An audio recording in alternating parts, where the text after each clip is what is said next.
हमारी खास पेशकश लोकतंत्र में। मैं हूं आपके साथ नेहा दुबे। लोकतंत्र में आज हम बात करेंगे यूपी की सियासत पर, पीएम मोदी के मिशन यूपी पर। दरअसल यूपी विधानसभा चुनाव के मद्देनजर यूपी का सियासी पारा चढ़ गया है। सत्ता बचाए रखने के लिए बीजेपी हर दांव आजमा रही है। एक तरफ बूथ मैनेजमेंट मजबूत किया जा रहा है, तो वहीं नई नई घोषणाओं से सीएम योगी आदित्यनाथ लोगों को जीतने में लगे हैं, उनके दिल में उतरने की कोशिश में जुटे हुए हैं। बीजेपी की फतेह को सुनिश्चित करने के लिए पीएम मोदी ने भी मोर्चा संभाल लिया है। पूर्वांचल में कई योजनाओं के जरिए 120 सीटों को साधने वाले पीएम मोदी ने इस बार पश्चिमी उत्तर प्रदेश में 100 सीटों को साधने का दांव चला है। अलीगढ़ में राजा महेंद्र प्रताप सिंह विश्वविद्यालय और डिफेंस कॉरिडोर को सौगात दी गई है। दरअसल माना यह भी जाता है कि राजा महेंद्र प्रताप सिंह का पश्चिमी उत्तर प्रदेश के जाटों में बहुत सम्मान है, इसीलिए बीजेपी ने उनके नाम के सहारे जाटों को साधने की कोशिश की, जो किसान आंदोलन के बाद बीजेपी से कटे हुए हैं। कई चुनावों में जाटों ने खुलकर बीजेपी का साथ दिया, लेकिन कृषि कानूनों को लेकर किसानों का बड़ा वर्ग बीजेपी से खफा नजर आ रहा है। ऐसे ही किसानों की नाराजगी दूर करने की कोशिश में बीजेपी जुटी हुई है। पीएम मोदी के यूपी दौरे की ये शुरुआत भर है, अभी पीएम यहां लगातार आते रहेंगे। सवाल यह है कि क्या विपक्ष की रणनीति मोदी के आगे टिक पाएगी? क्या रूठे किसानों को बीजेपी मना पाएगी? वैसे बीजेपी बेशक सत्ता से वापसी के ख्वाब देख रही है, सत्ता वापसी के ख्वाब के साथ ही आगे काम भी किया जा रहा है, लेकिन विपक्ष के हौसले भी काफी बुलंद है। अखिलेश यादव ने लखनऊ में पूरे आत्मविश्वास से कहा है कि बीजेपी का पूरी तरह से सफाया होगा। बीजेपी 3-4 महीने की मेहमान है। बहरहाल यूपी की सियासत क्या रंग लाएगी, ये वाकई देखने वाली बात होगी। बीजेपी को जिताने में कितने बड़े बड़े फैक्टर ये साबित होंगे और मोदी फैक्टर कितना अहम रहेगा, इस पर सभी की निगाहें हैं। इस पर विस्तार से चर्चा करेंगे, लेकिन उससे पहले आपको दिखाते हैं ये रिपोर्ट।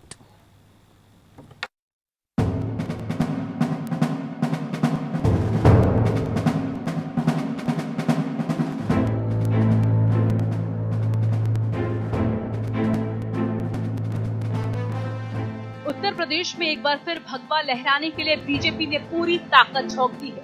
बीजेपी जनता के दिल में जगह बनाने के लिए कई कार्यक्रम चला रही है, ताकि जनता का एक बार फिर विश्वास जीत सके। एक तरफ मेरा बूथ सबसे मजबूत जैसे अभियान चलाए जा रहे हैं, वहीं जातियों को साधने की कोशिश हो रही है। सीएम योगी के साथ साथ पीएम मोदी भी यूपी के चुनावी मैदान में उतर चुके हैं। इसलिए पीएम मोदी ने पश्चिमी उत्तर प्रदेश में जाट नेता और स्वतंत्रता सेनानी राजा महेंद्र प्रताप सिंह के नाम पर एक यूनिवर्सिटी और डिफेंस कॉरिडोर की सौगात दी। बीजेपी इसके जरिए जाटों को साधने की कोशिश में जुटी है। अलीगढ़ में पीएम मोदी ने कहा कि कल तक जो अलीगढ़ लोगों के घरों की सुरक्षा करता था, आज वही अलीगढ़ मेरे हिंदुस्तान की सरहदों की रक्षा करेगा। और हमने बचपन में 2 शहरों उत्तर प्रदेश के बड़े परिचित रहे, एक सीतापुर और दूसरा अलीगढ़। और दूसरा, इस महाशय के कारण अलीगढ़ बार बार सुनते थे। ये मेरा अलीगढ़ हिंदुस्तान की सीमाओं की रक्षा करने का काम करेगा। पीएम मोदी ने बिना नाम लिए कांग्रेस और विपक्षी दलों पर निशाना साधा। पीएम मोदी ने सीएम योगी की पीठ थपथपाई और सपा के शासन पर सवाल उठाया। प्रधानमंत्री ने कहा कि एक दौर था जब उत्तर प्रदेश में शासन प्रशासन गुंडों और माफियाओं की मनमानी से चलता था, लेकिन अब वसूली करने वाले माफिया राज चलाने वाले सलाखों के पीछे हैं। एक दौर था जब यहाँ शासन प्रशासन गुंडों और माफियाओं की मनमानी से चलता था, लेकिन अब वसूली करने वाले, माफिया राज चलाने वाले सलाखों के पीछे है। इस मौके पर मुख्यमंत्री योगी आदित्यनाथ ने प्रदेश सरकार की उपलब्धियां गिनवाई और राजा महेंद्र प्रताप सिंह के योगदान को याद किया। फरवरी 2018 में आदरणीय प्रधानमंत्री जी ने उत्तर प्रदेश के पहले इन्वेस्टर समिट का उद्घाटन आकर के स्वयं करके हमें कृतार्थ किया था, और आज उसका परिणाम है कि देश के अंदर उत्तर प्रदेश निवेश के अच्छे गंतव्य के रूप में आगे बढ़ा है। 3 लाख करोड़ रुपए से अधिक का निवेश उत्तर प्रदेश में हुआ। एक तरफ अलीगढ़ में पीएम ने अपने मिशन यूपी को आगे बढ़ाया और विरोधियों पर जमकर प्रहार किया, तो वहीं लखनऊ में समाजवादी पार्टी के प्रमुख अखिलेश यादव ने बीजेपी पर जमकर निशाना साधा। अखिलेश ने कहा कि अब इस सरकार के 4 से 5 महीने ही बचे हैं, यूपी में बीजेपी का सफाया होने जा रहा है। सरकार के पास अपना काम गिनवाने को कुछ नहीं है। भारतीय जनता पार्टी की सरकार का जाना तय है और इसीलिए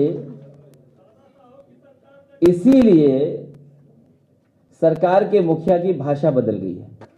एक भी काम इस सरकार का वो नहीं है जिसका स्वयं शिलान्यास किया हो, उसका उद्घाटन करने जा रहे हो। इस सरकार के मुख्यमंत्री जी और सरकार वो काम नहीं बता सकती जिसका वो शिलान्यास किया हो और उसी का उद्घाटन कर रहे हो। दरअसल सपा मुखिया अखिलेश इसलिए गदगद हैं कि उन्हें लगता है कि बीजेपी से नाराज किसान उनकी झोली में ही वोट डालेंगे। अखिलेश को लगता है कि कृषि कानूनों के खिलाफ किसान बीजेपी को उखाड़ फेंकने की बात कर रहे हैं। ऐसे में उनकी पार्टी ही बेहतर विकल्प है। लेकिन बीजेपी भी किसान आंदोलन की धार को कम करने में लगी है। यूपी में किसान राजनीति के बल पर सियासी जमीन मजबूत करने में जुटे चौधरी अजीत सिंह के बेटे जयंत चौधरी भी किसानों पर दांव लगा रहे हैं। जयंत लगातार किसानों के बीच जा रहे हैं, लेकिन बीजेपी ने जाति कार्ड के जरिए सियासी दलों को पटखनी देनी शुरू कर दी है। राजनीतिक विश्लेषकों का कहना है कि जाटों के बीच राजा महेंद्र प्रताप सिंह का काफी सम्मान है और उनके नाम पर यूनिवर्सिटी खोले जाने को वो स्वाभिमान से जोड़ेंगे, जिससे उनका झुकाव एक बार फिर भाजपा की तरफ हो सकता है। पूरे उत्तर प्रदेश में जाटों की आबादी 6 से 8% के आसपास है, लेकिन पश्चिमी यूपी में जाट 17% से ज्यादा है। पश्चिमी यूपी में जाटों की मुस्लिम और दलितों के बाद सबसे बड़ी आबादी है।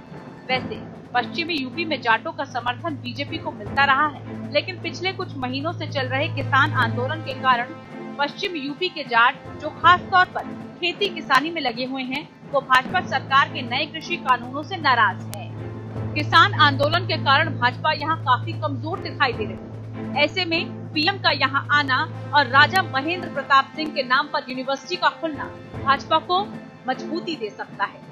दरअसल भाजपा जाटों को ये दिखाने की कोशिश कर रही है कि किसान आंदोलन महज भाजपा को कमजोर करने के लिए किया जा रहा है और किसान नेता राकेश टिकैत पर विपक्षी दलों का मोहरा भर है। कोरोना की दूसरी लहर के बाद प्रधानमंत्री का ये तीसरा यूपी दौरा है। इससे पहले वो 15 जुलाई को वाराणसी पहुंचे थे। 2 महीने में प्रधानमंत्री ने 2 बड़ी योजनाओं का शुभारंभ किया और यूपी के लाखों लोगों से संवाद किया। वाराणसी दौरे के समय प्रधानमंत्री ने पूर्वांचल की 150 सीटों पर निशाना साधा था।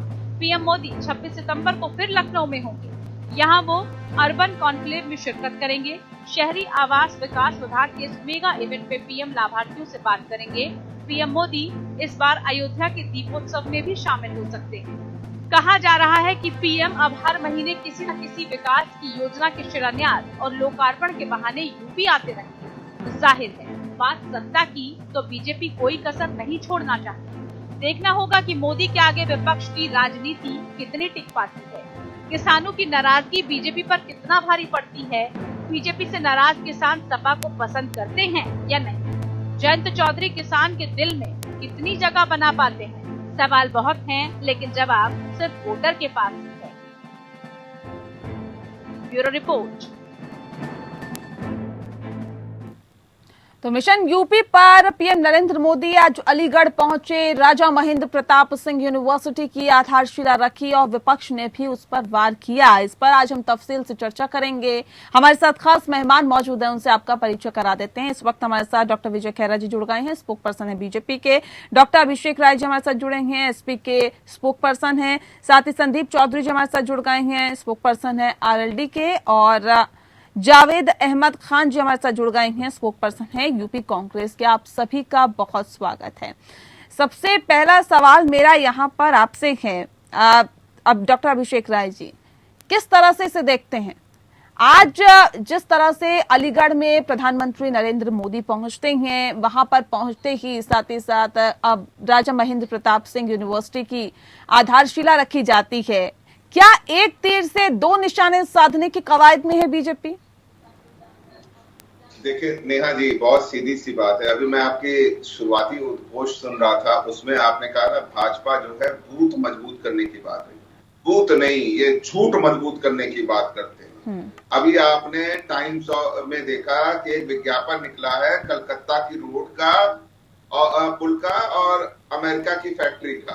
तो इनका विकास का मॉडल है, झूठ का पुलिंदा बांधते हैं, क्योंकि 4.5 साल में इनके पास बताने को कोई कार्य नहीं, पहली बात।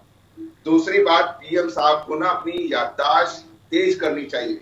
उम्र बढ़ रही है, बहुत जरूरी है उनको याददाश्त तेज करना।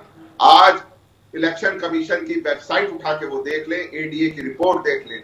आज 40% से ज्यादा इनके सांसद और विधायक उत्तर प्रदेश के, उनके ऊपर 2 से ज्यादा आपराधिक मुकदमे चल रहे हैं। चाहे आप कुलदीप सिंह सेंगर की बात कर लो, चाहे स्वामी चिन्मयानंद की बात कर लो, चाहे आप गोरखपुर की घटना की बात कर लो, जहां पे एक बेटी अपने बाप को बचाने का वीडियो बना रही है, उसे गोली मार दी जाती है और उसे न्याय नहीं मिलता। चाहे आप लखीमपुर की घटना को याद कर लो, जहां हमारी बहन की साड़ी उतारी जाती है क्योंकि वो पंचायत चुनाव में पर्चा भरने जा रही होती है। अभी आप देखो ना, माननीय प्रधानमंत्री जी अलीगढ़ गए, उसी ब्रजमंडल में आगरा भी है, फिरोजाबाद भी है, जहां बच्चे मर रहे हैं। इनकी सरकार ने कहा था कि हम तीसरी वेव की तैयारी कर रहे हैं, बेडों की व्यवस्था कर दी। एक बेड पे 3 बच्चे हैं और मर रहे हैं, और ये असंवेदनशील सरकार इनसे कुछ नहीं पूछ रही है। ठीक है, विजय खैरा जी भी लगातार हमारे साथ जुड़ा हुआ है और भी खास मेहमान हमारे साथ लगातार जुड़ गए हैं। खैरा सर, ठीक है सर, मैं लौटता हूँ आपके पास। सबसे पहले मौका मैंने आपको ही दिया है, फिर आऊंगी आपके पास आऊंगी। खैरा साहब, सवाल इस बात को लेकर भी है कि राजा महेंद्र प्रताप सिंह यूनिवर्सिटी की आधारशिला जो रखी गई है, नाम बड़ा सोच समझ के, और आखिर क्यों सिर्फ राजा महेंद्र प्रताप सिंह के नाम पर ही इस यूनिवर्सिटी का नाम रखा गया? राजा महेंद्र प्रताप सिंह जी जिस चीज के हकदार थे वो हक के साल, अब उनका जरा इतिहास, ऐसा महान जिसका नाम, मेरी आवाज है क्या? बिल्कुल आपकी आवाज मिल पा रही है सर। जिसका नाम नोबेल प्राइज के लिए नॉमिनेट किया गया हो, ऐसा व्यक्ति जिसने साउथ अफ्रीका में महात्मा गांधी के साथ काम किया हो, ऐसा आदमी जिसने आजादी के लिए जगह जगह अलग जगाया हो, सुभाष चंद्र बोस की तरह पूरी दुनिया में घूमा हो, अफगानिस्तान में एक्सेल की सरकार, प्रोविजनल सरकार भारत सरकार की बनानी की हो या बनाई भी हो उनकी, जैसे आजाद हिंद फौज की सुभाष चंद्र बोस जी ने किया था।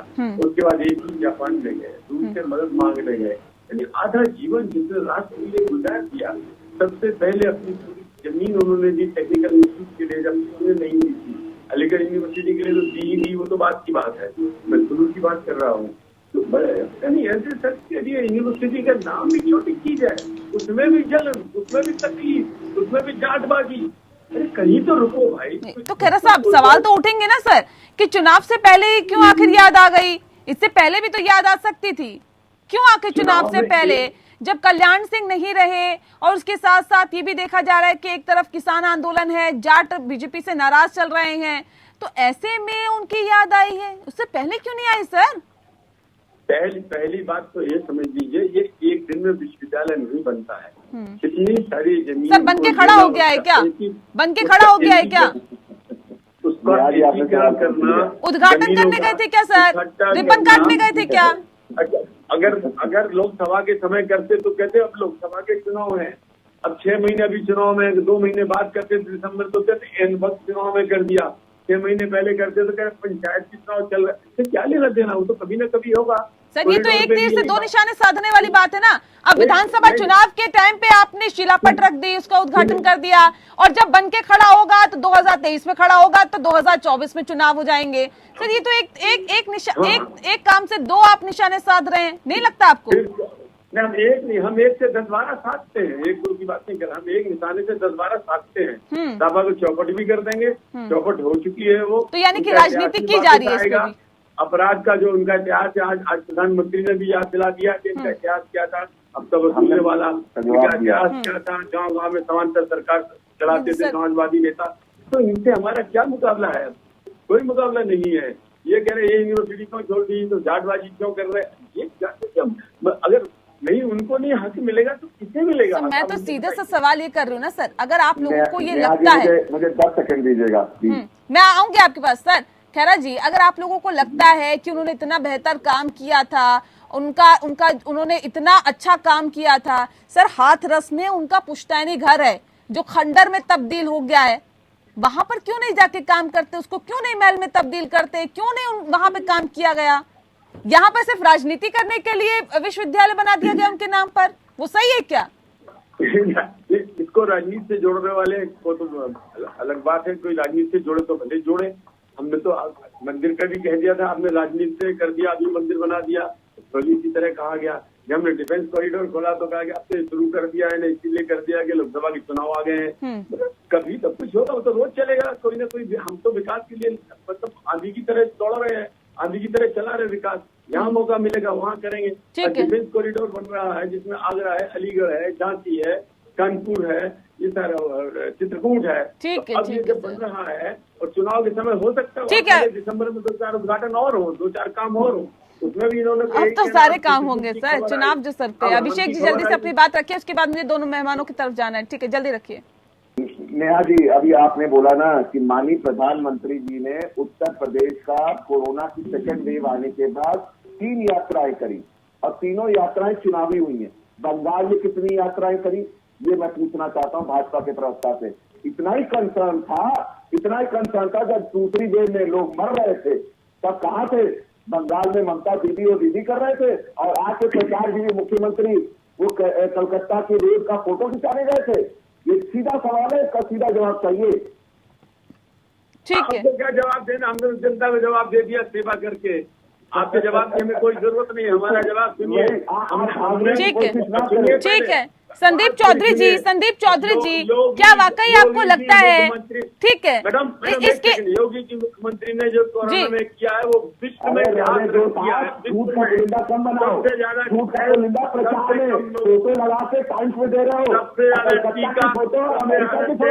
ठीक है संदीप चौधरी जी, ठीक है सर, ऐसे नहीं। संदीप चौधरी जी, क्या लगता है आपको इस फैसले के बाद जो नाराज किसान जाट किसान है या जाट है वो कहीं ना कहीं एक बार फिर से मान जाएंगे? जो भाजपा से गिले शिकवे हैं वो दूर हो जाएंगे? एक बात नहीं है जी, खैरा जी मैं लौटूंगी आपके पास। खैरा जी लौटूंगी सर। संदीप जी देखिए नेहा जी, पहले तो आपको मैं बता दूं, जाट जो है, जाट एक विचारधारा है। जाट जब फौज में जाता है तो वो जाटों की रक्षा के लिए नहीं जाता है, सभी धर्मों की, सभी जातियों की रक्षा के लिए जाता है। जाट जब खेती करता है तो केवल जाटों के लिए अनाज पैदा नहीं करता है, वो पूरे देश के लिए अनाज पैदा करता है। तो जाट को जाति में बांटने की जो कोशिश हो रही है वो बिल्कुल भी ठीक नहीं है। और आपको बता दूं, जहां तक घोषणाओं की बात है, आपने सुना होगा कि वाराणसी को क्योटो बना देंगे, आपने सुना होगा कि हिंदुस्तान में हर साल 2 करोड़ लोगों को रोजगार दिया जाएगा, सुना होगा किसानों की आय 2 गुना हो जाएगी, आपने सुना होगा 1 रैंक 1 पेंशन हो जाएगी, लेकिन आज तक कुछ होता हुआ दिखाई नहीं दिया। इसी तरीके से ये पत्थर तो लगा दिया गया है। अगर ये काम करने की मंशा होती, जिस तरीके से भारतीय जनता पार्टी ने अपना एक आलीशान ऑफिस दिल्ली में बना के खड़ा किया 1 साल के अंदर, तो उसकी डेडलाइन भी रख दी जाती है पत्थर रखने के साथ कि 1 साल के अंदर ये न्यू यूनिवर्सिटी बन करके तैयार होगी। मैं आपको बताना चाहता हूँ नेहा जी, राजा महेंद्र प्रताप जी की जो मूर्ति है वो ऐसी जगह खड़ी है, अखबार में आपने भी देखा होगा, चारों तरफ कीचड़ और वहाँ पे गंदगी पड़ी हुई है, उसकी सफाई नहीं हो सकती, लेकिन वोट के लिए याद आ गई। ठीक है जावेद अहमद खान जी, कैसा देखते हैं ये जो कार्य अभी बीजेपी की तरफ से किया गया है, यूनिवर्सिटी का शिलान्यास किया गया, यानी कि पटशिला रखी गई है, कैसे देखते हैं इसे आप? जावेद अहमद खान जी, आवाज मिल पा रही है? आपको मेरी आवाज मिल रही है? बिल्कुल आपकी आवाज मिल रही है सर, रखिए अपनी बात। देखिए नेहा जी, ये पूरी तरीके से एक राजनीतिक हथकंडा है गुमराह करने के लिए। राजा महेंद्र प्रताप सिंह जी की आज बड़ी याद आ रही है योगी जी को, मोदी जी को, लेकिन क्या कभी उन्होंने इस बात पर भी विचार किया कि जिन राजा महेंद्र प्रताप सिंह को आज जाट नेता के रूप में बताकर जो है जाटों को और किसानों को साधने की रणनीति पर वो काम कर रहे हैं, जाट बहुत मार्शल कौम है। मैं बहुत पश्चिम को अच्छी तरीके से समझता हूँ और उन लोगों के बीच में हमने काम भी किया है। जाट मार्शल कौम है, वो अपने मान सम्मान स्वाभिमान के साथ कभी समझौता नहीं करती है। क्या ये मोदी जी बताएंगे कि जिस घर में दिल्ली में तुगलक रोड पर स्वर्गीय प्रधानमंत्री चौधरी चरण सिंह जी वर्षों तक रहे, उस मकान को तो इसी भाजपा सरकार ने, मोदी जी की सरकार ने जबरन उनके पुत्र स्वर्गीय चौधरी अजीत सिंह जी से खाली करा लिया था। पर छोटू राम के बारे में भी क्या कभी भारतीय जनता पार्टी ने बात की है? सबसे बड़ा सवाल ये है कि लखनऊ में कांग्रेस ने जिस एयरपोर्ट को चौधरी चरण सिंह एयरपोर्ट बनाया था, उसको आज इन्होंने किस तरीके से अदानी एयरपोर्ट में तब्दील कर देने का काम किया।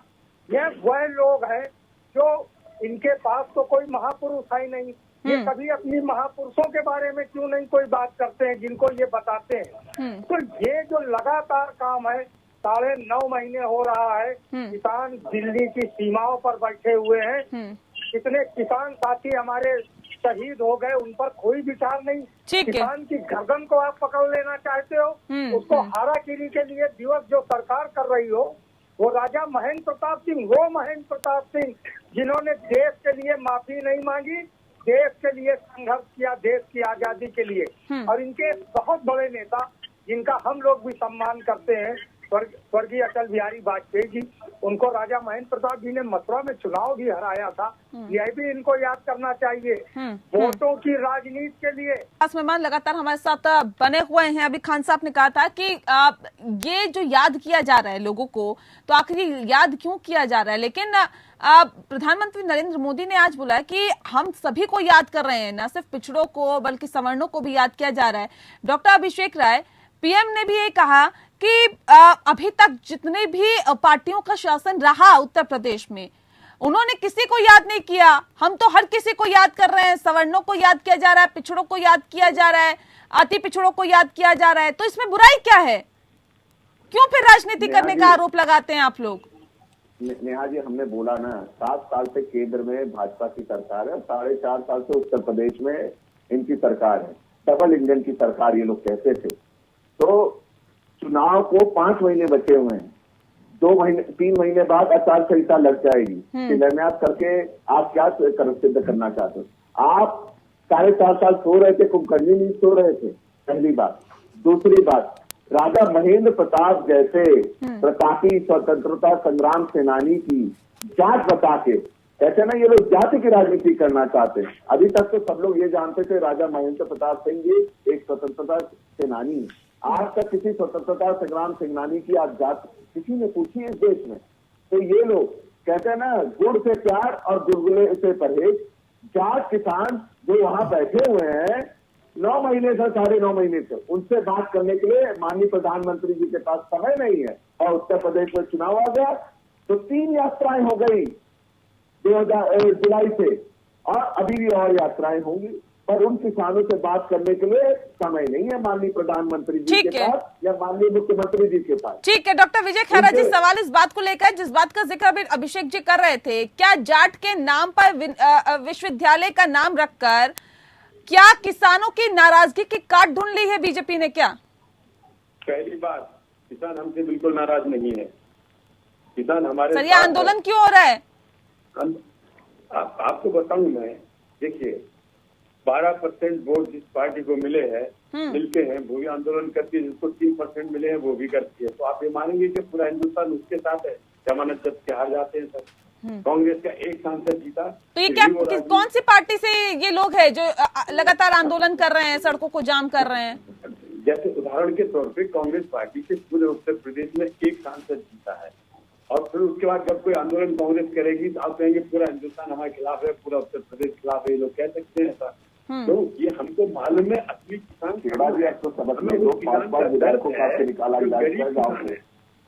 हमें उस किसान का दर्द है जिसको ये मजबूर करते हैं कि जी मंडी में बेचो, हम गिद्ध की तरह उसे खाएंगे। गिद्ध का जो है मंडी का जो कंट्रोल है उस गरीब किसान को डायरेक्ट सवाल पूछूंगा, डायरेक्ट सवाल। उसका अनाज पड़ा रहता है, ट्रैक्टर से नीचे उसको किराया देना पड़ता है। उस किसान का दर्द है हमें, और वो किसान हमारे साथ है।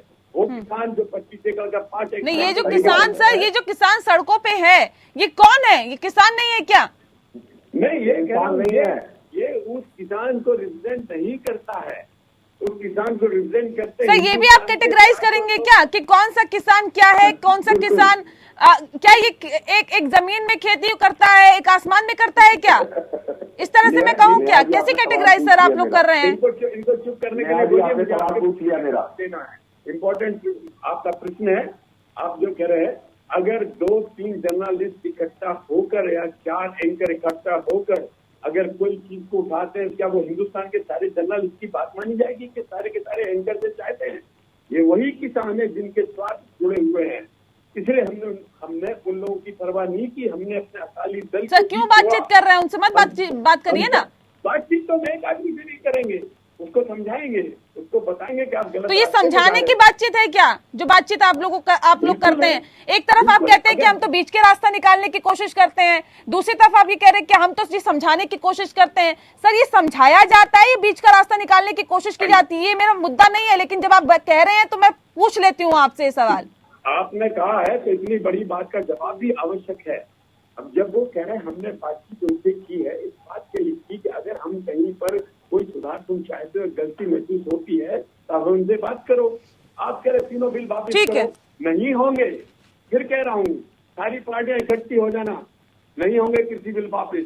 हम उसी गरीब किसान के साथ चलेंगे जिस गरीब किसान को हमको हक दिलवाना है, जिसको 60 साल में रोटी नहीं मिली। डॉक्टर अभिषेक राय कुछ कहना चाहते हैं, जल्दी से बोलिए, उसके बाद मुझे दोनों गेस्ट के पास जाना है। ठीक है नेहा जी, आपको साधुवाद देना चाहता हूँ, आपने मेरे मुंह की बात के लिए इनसे सवाल पूछा। दूसरे सवाल मैं इनसे ये और पूछना चाहता हूँ कि इनके 5 विधायकों को, चाहे मुजफ्फरनगर हो, चाहे वो बागपत हो, चाहे वो क्या कहते हैं शामली हो, उसमें 5 विधायकों इनको गांव में नहीं घुसने दिया गया। वो कहते हैं अगर ये किसान नहीं है जो ये आरोप लगा रहे हैं तो कौन है? वो उत्तर प्रदेश की जनता नहीं है क्या? आप 24 करोड़ आबादी के मुख्यमंत्री हो, आप इस तरह से कैसे भेदभाव कर सकते हो कि जो आपको पसंद है आप उसी की बात करोगे? ठीक है। आपने उर्वरक खादों के दाम 1200 से 2200 कर दिए, डीएपी महंगा कर दिया, डीजल महंगा कर दिया, किसान की आय दोगुनी करने की बात करी थी, लागत दोगुनी कर दी आप लोगों ने। शर्म करो, आप लोग कैसी बातें करते हो? खेड़ा जी, इसका जवाब दो। ठीक है, आपसे मैं चौधरी साहब जानना चाहूंगी। ठीक है, लाल किले पे हिंदुस्तान का झंडा उतारने वाले किसान हो सकते हैं, बंदूक लेकर चलने वाले किसान हो सकते हैं, वहाँ नाला खालिस्तान का लगता है वो किसान हो सकते हैं। क्या बात कर रहे हैं आप? ठीक है, चार्जेस लगे हैं, आप जनता को बात कर रहे हैं, शर्म करो। और रेट का चार्ज जवाब दीजिए, जवाब जिस जनता ने आपको मुख्यमंत्री बनाया, सरकार बनाई, उसके बाद इस तरह का काम करोगे? ऐसे हाथ पटकने से कुछ नहीं होगा, ऐसे हाथ पटकने से कुछ नहीं होगा, ऐसे हाथ पटकने से नहीं कुछ कर पाओगे। ठीक है, ठीक है संदीप चौधरी जी, कहीं ना कहीं जो आज एक कार्य किया है बीजेपी ने, प्रधानमंत्री नरेंद्र मोदी ने राजा महेंद्र प्रताप सिंह यूनिवर्सिटी की आधारशिला रखी है। सर, जाट एक कहीं ना कहीं एक ऐसी गेम खेलने की कोशिश की है जिससे कि तकरीबन 100 विधानसभा सीटों पर जिसका प्रभाव पड़े। क्या वाकई आपको लगता है कि क्योंकि आप लोग भी जाट अपना वोट बैंक समझते हैं, किसानों की राजनीति करते हैं, तो क्या आपको लगता है कि इसका फायदा मिलेगा बीजेपी को और आपका जो वोट बैंक है उसमें सेंध लग सकती है काफी हद तक? देखिए नेहा जी, सबसे पहले तो मैं आपको सैल्यूट करता हूं जिस तरीके की आपकी पत्रकारिता, बेबाक पत्रकारिता आज की तारीख में हिंदुस्तान के बहुत कम चैनलों पे होती है। और आता हूं मैं मुद्दे की बात पर, जिस तरीके से जाट किया जा रहा है, सरकार जाटों को नहीं खरीद सकती, बल्कि मैं कहूँगा जाट बजाय ये किसानों का मुद्दा है। किसान कहीं से बिकाऊ नहीं है। ऐसे लालच बंगाल में भी दिए गए, ऐसे लालच बिहार में भी दिए गए, ऐसे लालच वोट के लिए राजस्थान में भी दिए गए। और आप दिल्ली गुड़गांव में रहते हैं, दिल्ली में इस तरीके की चीजें हुई, लेकिन हिंदुस्तानी बिकाऊ नहीं है। शिक्षा हमारी जरूरी है, शिक्षा के लिए स्कूल, कॉलेज, यूनिवर्सिटी खुलनी चाहिए। आप मुझे ये बताइए, शहर में जाट कॉलेज नहीं है, गुरुकुल नार्सन के अंदर जाट कॉलेज है, उसका आज तक कहीं प्रचार नहीं हुआ।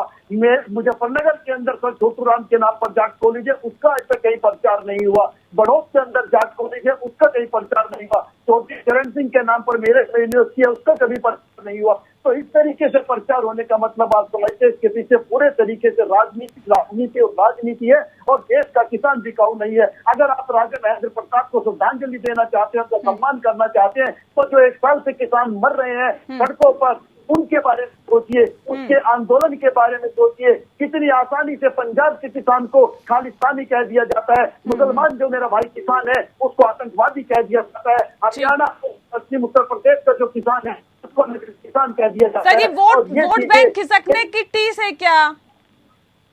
लग रहा है, सेंध लग रही है क्या? बिल्कुल नेहा जी, ये एक तरीके से जनाधार खिसक रहा है, इसीलिए दिल से बाहर निकलना पड़ रहा है, इसीलिए इस तरीके। मैं तो आरएलडी की बात कर रही हूँ सर, आरएलडी का वोट बैंक खिसक रहा है क्या? आरएलडी की मैं आपको बात बता दूं, आरएलडी झूठ की राजनीति नहीं करती, आरएलडी फेक राजनीति नहीं करती। जिस तरीके से हमारे पास सिनिया नंदनी नहीं है, हमारे पास कुलदीप सेंगर नहीं है, हमारे पास इस तरीके के लोग नहीं है, हमारे पास जेन्युइन लोग हैं जो किसानों की, गरीबों की, मुद्दे की बात करते हैं। चलिए, जावेद अहमद खान जी भी हमारे साथ जुड़ा हुआ है, उनसे भी हम बातचीत करेंगे। लेकिन और आज दरअसल बात अलीगढ़ की हो रही है, अलीगढ़ में जिस तरह से शिलापट रखी गई और ऐसे में विश्वविद्यालय का नाम जो रखा गया है उसकी भी आज बात हो रही है। खास मेहमान लगातार हमारे साथ तो जुड़े हुए हैं। जावेद अहमद खान जी, सवाल इस बात को लेकर है सर, अब क्या कांग्रेस में भी एक डर व्याप्त है कि कहीं ना कहीं पश्चिमी यूपी की अगर हम बात करें तो वहां पर एक इस काम को कर कहीं ना कहीं बीजेपी तमाम और राजनीतिक पार्टियों से आगे ना निकल जाए, लिहाजा राहुल गांधी भी कोई कोर कसर उसमें नहीं छोड़ना चाहते हैं। आज कह दिया जो नफरत करे वो योगी आखिर कैसा, इस तरह के बयान अगर दिए जाते हैं तो इसके क्या मायने निकाले जावेद अहमद खान जी? देखिए नेहा जी, आगे वो जाएगा जिसको जनता का आशीर्वाद मिलेगा। ये जिस तरीके से संदेश की राजनीति का क्रम शुरू हुआ है, जिस तरीके से जनता को किनारे किया गया है, इस तरीके से जब आपने कोई काम ही नहीं किया, आप बताइए उत्तर प्रदेश में क्या एक पावर प्रोजेक्ट लगा? देश में सबसे कुपोषित बच्चों का राज्य अगर कोई है नंबर 1 पर तो वो उत्तर प्रदेश है। देश भर के आधे से ज्यादा कुपोषित लोग उत्तर प्रदेश में निवास कर रहे हैं। देश की सबसे महंगी बिजली उत्तर प्रदेश का, चाहे शहरी उपभोक्ता हो या किसान हो, उसको जो है क्रय करनी पड़ रही है। आपने कोई एक बड़ा उद्योग ऐसा लगाया हो उत्तर प्रदेश के अंदर या देश के अंदर, तो वो भाजपा की सरकारें दोनों बता दें।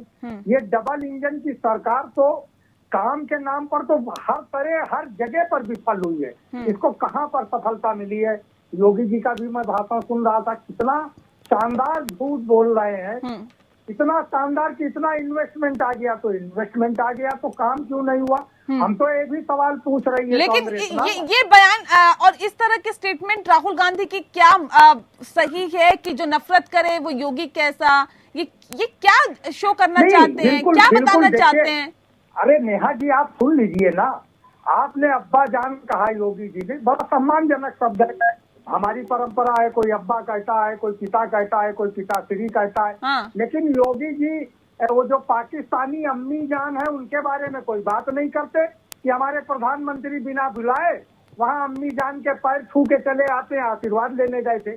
पाकिस्तानी जो है जब आशीर्वाद देगा वो भारत की बर्बादी के लिए आशीर्वाद देगा। अम्मी जान ने क्या भारत की बर्बादी के अलावा का कोई आशीर्वाद दिया था? बिना बुलाए आशीर्वाद मांगने गए थे। तो ये जो तो अब्बा जान बुरा लगा या फिर उसके साथ जो और बातें बोली गई थी वो बुरा लगा? बुरा क्या लगा है कांग्रेस को? नेहा जी 10 कोई बुरा नहीं लगा किसी को, 10, लेकिन जो कहने की मनसा है, जो संदर्भ है वो गलत है। नहीं तो क्या संदर्भ निकाला कांग्रेस ने, बता दीजिए ना। मैं आपको बता रहा हूँ ना, मैं आपको बता रहा हूँ। क्या कोई योगी, कोई सन्यासी क्या भौतिकता का आदि हो सकता है संन्यास लेने के बाद? क्या कोई योगी अलगाववाद और नफरत की बात कर सकता है? क्या कोई योगी जो है मानव में भेद कर सकता है? क्या कोई भारतीय परंपरा का संत पुरुष क्या इस तरीके से जहर बुझी बाँव छेड़ सकता है कि जिससे समाज जो है विभाजित हो? तो जब कोई हर गुजरात में पैदा होने वाला हर व्यक्ति जिस तरीके से गांधी और पटेल नहीं हो सकता, उसी तरीके से बड़ा स्पष्ट कह रहा है कि हर अपने को योगी सर जनता ने चुना है ना, जनता ने चुना है ना। आज से सीएम योगी आदित्यनाथ योगी है क्या? आज से है क्या? 5 बार के सांसद रह चुके हैं, आपको नहीं पता क्या? तब भी जनता ने चुना है ना। अजया जी, आपने बचपन में कठपुतली का भी नाच देखा होगा और मदारी का खेल तमाशा भी देखा होगा। उत्तर प्रदेश की जनता उन मदारियों के जाल में फंस गई थी जिससे वो बाहर नहीं, अब राहुल गांधी ये बताएंगे क्या कि कौन कैसी राजनीति करे? क्या नेहा जी, क्या कौन नफरत फैला रहा है सर? ये राहुल गांधी बताएंगे क्या? बिल्कुल नेहरू परिवार या नेहरू की विचारधारा उस परिवार की और कांग्रेस की विचारधारा। तो दिग्विजय सिंह भी बता देते हैं कि उनकी कैसी विचारधारा है कांग्रेस की। उनके बयानों से ये नहीं समझ में आता है क्या? नहीं, ओसामा बिन लादेन को ओसामा जी कह देते हैं, आतंकियों को जी लगा के बोलते हैं, यानी कि आप उनको सम्मान दे रहे हैं। किसको सम्मान दे रहे हैं? ओसामा बिन लादेन को क्या बोला था? जी लगा के नहीं बोला था। मैं तो चैलेंज कर रहा हूँ, ये वही श्यामा प्रसाद मुखर्जी तो इनके संस्थापक नेता है, उनको क्यों नहीं सम्मान दिया? इसलिए नहीं किया कि सम्मान दोगे तो अभी चर्चा चलेगी 370 पर। ठीक है, के मामले में श्यामा प्रसाद मुखर्जी का भी समर्थन था, वो भी ताली बजा रहे थे जब ये अस्थायी धारा जोड़ी जा रही थी। और ये भी आप समझ लीजिए कि वो बंगाल जो संयुक्त बंगाल था, मुस्लिम लीग की सरकार में पंडित श्यामा प्रसाद मुखर्जी बैठकर 9 अगस्त 42 के आंदोलनकारियों पर ठीक है। खैरा साहब, एक सवाल इस बात को लेकर है, क्योंकि देखिए मैं कार्यक्रम के आखिरी पड़ाव में हूँ, मैं चाहती हूँ बहुत छोटे से आंसर आप लोग दीजिए ताकि सभी के एक बार नंबर आ जाए। खैरा साहब, इसका जवाब दीजिए कि वेस्टर्न यूपी क्या इस फैसले के बाद साधी जा सकती है ओबीसी वर्ग को, खास तौर पे जाटों की अगर मैं बात करूं, क्योंकि पश्चिमी यूपी की अगर मैं बात करूं तो यहाँ पर तकरीबन 17% जाटों की कहीं ना कहीं भागीदारी रहती है, भूमिका रहती है। पूरे उत्तर प्रदेश में 6 से 8% जाटों की संख्या है, और ऐसे में प्रतिशत की अगर मैं बात करूं तो क्या वाकई इस फैसले के बाद उस वर्ग को साधने की एक कोशिश के तौर पर इसे देखा जाए क्या? जाति के साधने से हमारा कोई लेना देना नहीं है। आपने देखा होगा मोदी जी के जब चुनाव थे, पिछले लोकसभा में और पिछले उत्तर प्रदेश के चुनाव में जनता ने जातिवाद को पीछे छोड़ दिया था। धर्म की राजनीति पे भी जनता ने भरोसा नहीं किया था। उस समय सपा का शासन था, उन्होंने बहुत कोशिश की कि हम मुस्लिम के खर्चे कर लें, लेकिन नहीं हो पाया ना। तो जब मोदी जब आते हैं और जब जनता उस पर देखती है क्या विकास हुआ है, किस रास्ते पे भाजपा सरकारें चल रही है, तो ये सब नाते टूट जाते हैं। लोग जातिवाद को छोड़ के वोट देते हैं, इसलिए जातिवाद का कोई ऐसा कुछ नहीं है। ये बात जरूर है ये प्रयास किया जाता है कि हर वर्ग के लोगों को, हर तबके के लोगों को रिप्रेजेंटेशन मिल सके सरकार में, नौकरी में, कहीं भी। ठीक, जब से संविधान बना है तब से चल रहा है। ठीक है अभिषेक जी, ठीक है डॉक्टर अभिषेक राय जी, मुलायम सिंह यादव कहते हैं कि बूथ मजबूत करे समाजवादी पार्टी, जो कि बीजेपी लगातार कर रही है। बूथ मजबूत करने के साथ साथ ही और तमाम तरह की कोशिशें की जा रही है ताकि उत्तर प्रदेश में एक बार फिर से फतेह हासिल की जा सके। समाजवादी पार्टी भी क्या जमीनी स्तर पर काम कर रही है या फिर सरकार के कामों पर ही उंगली उठाने का काम है? देखिए, समाजवादी पार्टी बहुत मजबूती से जमीन पे काम कर रही है। अभी आज ही हमारे माननीय राष्ट्रीय अध्यक्ष जी ने प्रेस कॉन्फ्रेंस में बताया, सारी बातें डिटेल में उन्होंने बताई कि समाजवादी पार्टी का क्या विकास का कार्यक्रम था और जनता क्यों आज समाजवादी पार्टी की तरफ बड़ी उम्मीद से देख रही है। और रही बात, हम तो बूथ मजबूत कर रहे हैं, ये भाजपा के लोग छूट मजबूत कर रहे हैं। तो छूट मजबूत करने के लिए विज्ञापन निकालते हैं। हमने बताया ना, कलकत्ता का विज्ञापन था और यूएस की फैक्ट्री का विज्ञापन था। तो ये अंतर है, चाल और चरित्र में अंतर है। समाजवादी पार्टी ने शिलान्यास किया, उनका उद्घाटन किया, 22 महीने में एक्सप्रेस वे बना के दिया। बीजेपी का यूपी में सफाया होगा अगर ये अखिलेश यादव कहते हैं तो किस आधार पर सर? बीजेपी तो कह रही है हम तो अपनी विकास योजनाओं को गिना रहे हैं जो हमने काम किया है। तो मैंने सीधा सवाल नेहा जी आपसे पूछा ना, भाजपा के प्रवक्ता से नहीं पूछा, आपसे नहीं पूछ रहा हूँ। अगर इनके पास विकास का मॉडल था तो कलकत्ता की रोड का क्यों वो फोटो दिया, क्यों अमेरिका की फैक्ट्री के फोटो दिए? अपने विकास के मॉडल की फोटो देते जाए। ये सीधा सवाल है, जनता सब समझ रही है। सीधा सवाल, सीधा से जवाब दे दीजिए, आप ही दे दीजिए या भाजपा के प्रवक्ता दे दें। 85 पे पहुंच गए और आप उस पर भी कह रहे कलकत्ता में कुछ नहीं हुआ। क्या बात? सीधा सवाल सीधा जवाब, मैंने बोला ना नेहा जी, एक लाइन का जो सवाल है एक लाइन का जवाब चाहिए। 85 कभी सोचा आपने 2 से हम नेहा जी मैंने पूछा ना, जवाब चाहिए। ठीक है विजय खैरा जी, विजय खैरा जी, बंगाल में नहीं हुए होते, भाजपा को 27 नहीं होता तो 85 सीट जीतने पर मिठाइयाँ। अरे आप फोटो क्यों दी है, झूठ क्यों लगाया, क्यों झूठा प्रचार विजय खैरा साहब जवाब दे दीजिए। अभिषेक जी कह रहे हैं कि जब आपने इतना काम किया है तो पश्चिम बंगाल की सड़क की फोटो क्यों छापी गई, क्यों उसकी फोटो दिखाई गई? इनको कभी इस बात का होश है कि हमारे पास 2 सीटें थी कुल, सीधा सवाल है यार, सीधा जवाब दे खेड़ा जी, बाहर मत भागो, ऐसे हाथ पास नहीं ले जाएगा, सीधा सवाल, सीधा जवाब। तो हमें तो खुशी की बात थी सर, मैं 2 से हम बड़ी सरकार नहीं बना पाए तो क्या हुआ? अरे सर आपसे जो सवाल पूछा गया उसका जवाब दे दीजिए ना खैरा साहब। इलेक्शन आ रहे हैं आपसे, किससे बात कर रहे हैं आप, किस मुंह से बात कर रहे हो? नहीं दे पाएंगे नेहा जी, नहीं दे पाएंगे, ठीक है चलिए ठीक है, एक आखिरी सवाल मेरा, कुछ नहीं दे पाएंगे। ठीक है संदीप चौधरी जी, अपना वोट बैंक मजबूत करने के लिए समाजवादी पार्टी बूथ स्तर पर काम कर रही है, बीजेपी बूथ स्तर पर काम करके अपने आप को मजबूत करने की कोशिश कर रही है, आरएलडी की तरफ से सर क्या हो रहा है, कैसे किसानों को रिझाएगी कहीं ना कहीं आरएलडी, और किस तरह से अपना वोट और ज्यादा बढ़ाएगी, क्या काम हो रहा है सर जमीनी स्तर पर?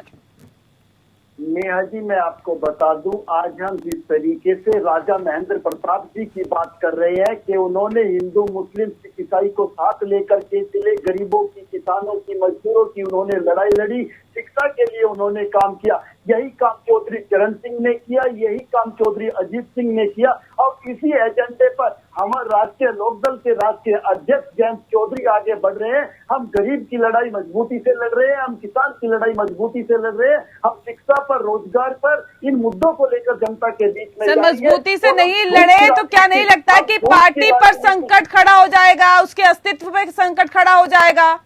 ये आखिरी मौका है आपके पास। आपको बताऊं, राजनीति में हार जीत एक अलग मुद्दा है। हमने बड़े बड़े नेताओं को हारते देखा, अटल जी भी चुनाव हारे हैं, अरुण जेटली जी भी चुनाव हारे हैं, स्मृति ईरानी भी चुनाव हारी है, तो हार जीत एक अलग इश्यू है, लेकिन झूठ की राजनीति नहीं करनी है, झूठ के ऊपर वोट नहीं मांगना है, लोगों को धोखा नहीं देना है, सच्चाई की, ईमानदारी की राजनीति राष्ट्रीय लोकदल पार्टी ने की है और भविष्य में भी करेगी। चलिए उम्मीद करते हैं कि ये जो मौका आपको मिला है इसको भी भुनाने की कोशिश आप पूरी तरह से करेंगे। बहरहाल बहुत शुक्रिया आप सभी मेहमानों का हमारे साथ इस खास चर्चा में शामिल होने के लिए। इसी के साथ लोकतंत्र में इतना ही, मुझे दीजिए इजाजत, नमस्कार।